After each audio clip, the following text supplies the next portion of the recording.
Halo semuanya, sekarang kita lanjut bagian part ketiga, nomor 11. Suatu keluarga mempunyai 4 orang anak yang bergelar sarjana. A memperoleh gelar sarjana sesudah C, berarti C duluan baru A. B menjadi sarjana sebelum D, berarti B itu udah jadi sarjana sebelum si D, berarti si B duluan. Si D habis lagi kan, bersamaan dengan A. Berarti B itu bersamaan dengan A. Siapakah yang menjadi sarjana paling awal?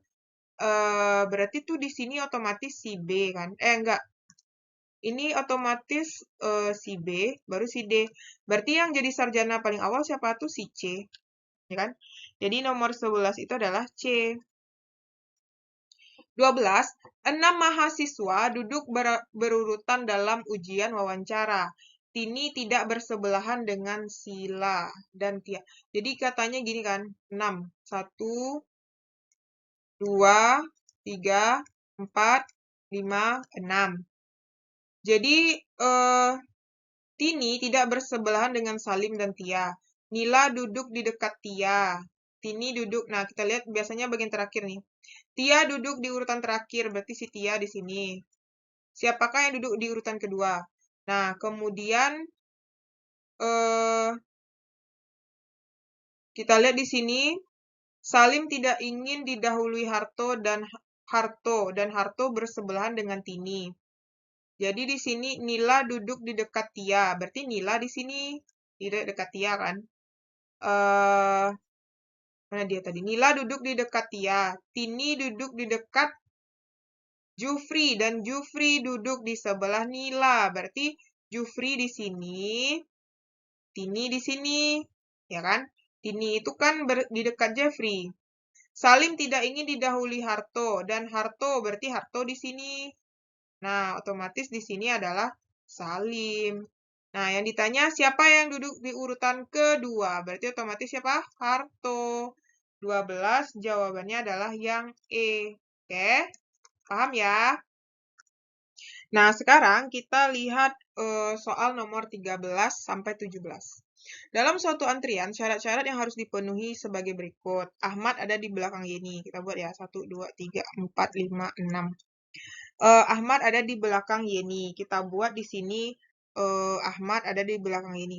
Nah, jadi kita baca soalnya langsung aja deh. Jika Wulan mengantri di urutan keempat, berarti Wulan di urutan keempat. Terus yang mungkin antri di belakang Wulan adalah, jadi Ahmad itu ada di belakang Yeni, Erna di depan Wulan. Jadi Erna bisa di sini, bisa di sini, bisa di sini, gitu kan. Intinya Erna itu ada di depan Wulan gitu.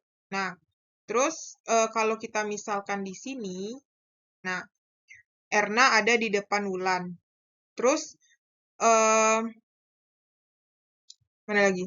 Wulan hanya bisa di urutan keempat atau terakhir. Jika Siska ada di depan Ahmad dan hanya dipisahkan oleh 2 mahasiswa lain. Jadi, si Siska itu bisa kita tulis di sini Siska. Dan bisa Ahmad di sini. Ahmad ya, ini kita hapus. Nah, kan dipisahkan oleh 2 nih. Ada Ahmad, ada Siska. Otomatis supaya siapa? Supaya Ahmad itu di belakang ini, berarti Yeni di sini. Nah, otomatis di sini Jamil. Ya kan? Jamil itu kan nggak ada ketentuan ya. Nah, berarti si Jamil itu juga bisa kita letakkan di nomor 1. Misalnya Jamil di nomor 1 nih. Kalau Jamil nomor 1, Ulannya tetap nomor 4 ini kan.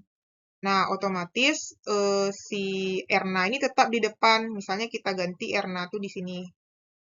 Nah, terus di sini Siska. Kalau misalnya kita ganti Siska di sini, boleh nih Siska, ini Yeni, ini Ahmad. Nah, kan dipisahkan 2 juga itu kan. Intinya si Erna itu harus di depan Wulan. Jadi bisa kayak gitu ya. Nah, jadi yang mungkin mengantri di urutan di belakang Wulan adalah, nah, kalau yang pertama ini bisa Ahmad dan Jamil.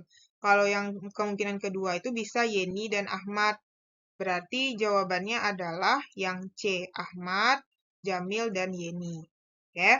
Nomor 14. Jika Wulan mengantri di urutan keempat, yang mungkin berada di urutan terdepan adalah, nah terdepan kan antara Yeni dan Jamil ya, yang E, 14E ya. 15. Bila Erna berada di urutan kelima, Erna di urutan kelima, yang mungkin berada di urutan terdepan adalah, nah kita buat lagi nih, kita iniin lagi, kita buat lagi urutannya ya. Intinya 3, 4, 5, 6.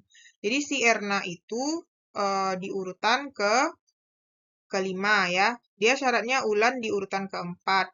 Jadi kan dia syaratnya itu Erna harus di depan Ulan.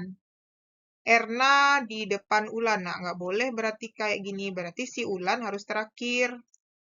Kan syaratnya itu. Si Ulan ini harus di Erna ini harus di depan Ulan. Nah, berarti di sini kalau kita lihat, apalagi nih aturannya, Ahmad ada di belakang Yeni, Erna ada di depan Ulan. Ini udah kan? Nah, berarti ini Ulan terakhir nih. Siska ada di depan Ahmad dan hanya dipisahkan. Berarti Siska di sini, Siska ada di depan Ahmad. Berarti boleh di sini Ahmad ya.